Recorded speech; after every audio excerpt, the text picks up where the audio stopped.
Lagos Island. Àwọn èèyàn protest mi báyìí enough is enough.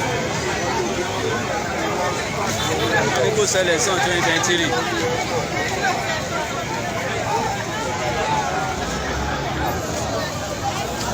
Live Lagos Island. Ẹ ṣe no election 2023 o.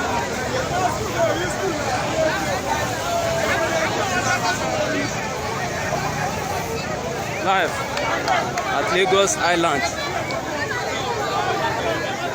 Wọ́n ní enough is enough pé kò sí election ní 2023. Wọ́n ní business àwọn ti struggle. Àwọn ti tire of bad government.